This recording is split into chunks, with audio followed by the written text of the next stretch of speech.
Salut, chers panafricanistes, chers surfeurs, youtubeurs et puis combattants pour l'émergence africaine, c'est le banal de Yingi. Alors, je suis à vous ce jour pour parler de quelques sujets, n'est-ce pas, marquants importants pour, n'est-ce pas, le Cameroun et pour le combat que nous menons, c'est-à-dire le chassement. Alors, je vais vous lire un petit récit que j'ai pris du mur de Boris Berthold, je crois. C'est écrit 3000 milliards de francs CFA. Voilà le coût de la canne Paul Biya 2019. Avec 3 milliards, avec 3000 milliards, on aurait pu goudronner 12 000 km de route en autoroute 4 voies. 2. Construire 3000 lycées modernes complètement équipés. 3. La Camerco, équiper la Camerco de 50 Jumbo Jet Airbus flambant neufs. 4. Construire 100 hôpitaux de référence avec des plateaux techniques complets.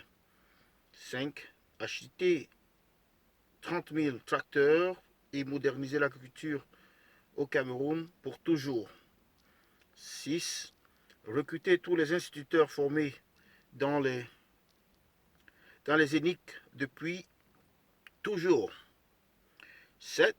Offrir à tous les écoliers, élèves et étudiants du Cameroun des ordinateurs portables Core i7 ou alors i7, 8 Go de RAM, SSD 256, 15 pouces.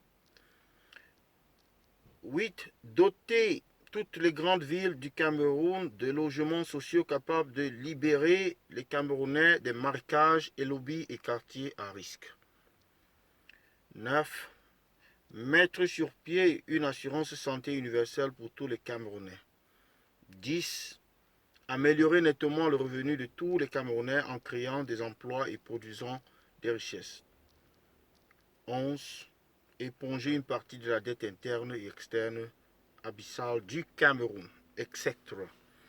Au lieu de tout ça, Biya a confié 3000 milliards à ses neveux, ses beaux-frères et belles-sœurs pour une canne imaginaire et pour couvrir le Cameroun de la honte, de la plus grande honte de l'histoire contemporaine. Paul Biya est méchant. Acceptez ça. C'est pas signé à la fin là, mais bon, j'ai pris ça du mur de Paul. Paul Biya est méchant. Acceptez ça. Bon, mais voilà un récit qui relate un peu ce que le ressenti des Camerounais, du moins ceux qui sont conscients.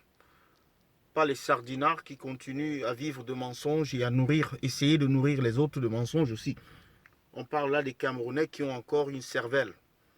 De penser que tout cet argent, franchement, on n'en a pas besoin, surtout lorsqu'on est en guerre, lorsqu'on a un manque d'eau, on a un manque d'électricité, on a un manque de logement, on a un manque de routes, on a un manque d'hôpitaux, on a un manque d'emplois, on a un manque d'écoles, d'équipements professionnels pour former les jeunes, pour former, n'est-ce pas, les cadres de demain. Et au lieu de s'occuper de cela, on s'occupe plutôt à distraire les Camerounais avec une compétition prestigieuse comme la CAN, qui en réalité ne rapportera rien sur le format dans lequel on la présente. Le format dans lequel on a voulu l'organiser. Cette CAN ne servira à rien.